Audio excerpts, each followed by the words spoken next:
बेरोज़गारी और पलायन बिहार में सबसे बड़ा मुद्दा है। इसके लिए आपको बिहार के गांव में जाने की ज़रूरत नहीं है, वो तो आप दिल्ली में बैठकर भी बात कर सकते हैं।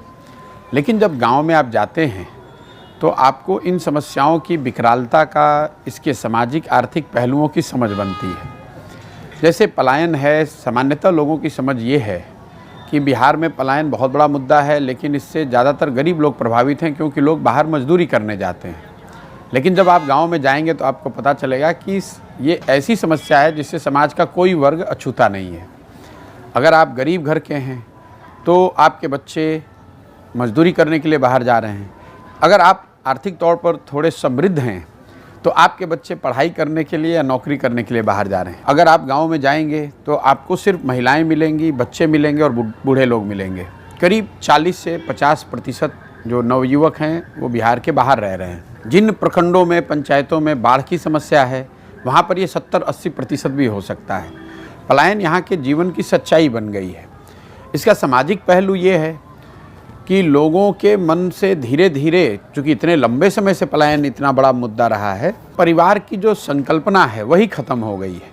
शायद ही कोई गांव में आपको ऐसा घर मिलेगा जिसमें ये 3 पीढ़ियों के लोग साथ में रह रहे हों। तो इसका कोई राज्य सरकारें जितनी आई हैं उनकी पॉलिसी में कोई झलक है कि इसका समाधान कैसे? नहीं, बिल्कुल नहीं है। क्योंकि देखिए, सरकारों में इसकी झलक तो तब दिखेगी जब समाज में वो चेतना आए, समाज में ये मुद्दा बने, तभी। देखिए, राजनीतिक मुद्दा तो वही बनता है जो समाज में मुद्दा होता है।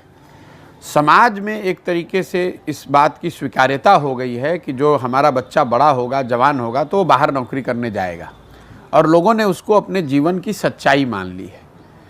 इसलिए यहाँ बहुत सबसे बड़ा मुद्दा होते हुए भी ये कभी राजनीतिक मुद्दा नहीं है, जबकि ये बहुत बड़ा ब्रेन ड्रेन है। सिर्फ ब्रेन ड्रेन नहीं है, पलायन के अन्य पहलू क्या है। सिर्फ लोग यहाँ से नहीं जा रहे हैं, लोगों जो यहाँ से पढ़े लिखे समझदार लोग हैं, जो बुद्धिजीवी हैं, वो जा रहे हैं।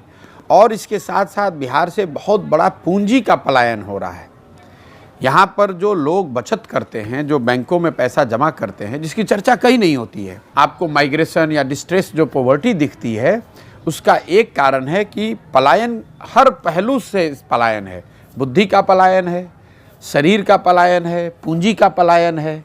तो यहाँ पर जो बच गया वो बिल्कुल जिसके पास कुछ भी नहीं है, ना बुद्धि है, ना पूंजी है, ना शारीरिक श्रम की ताकत है। आप बूढ़े हो गए तो आप बिहार में हैं। अगर शारीरिक श्रम करने की आपकी क्षमता है तो आप बाहर गए हैं। अगर आपके पास पढ़ाई की क्षमता है तो आप बाहर गए हैं।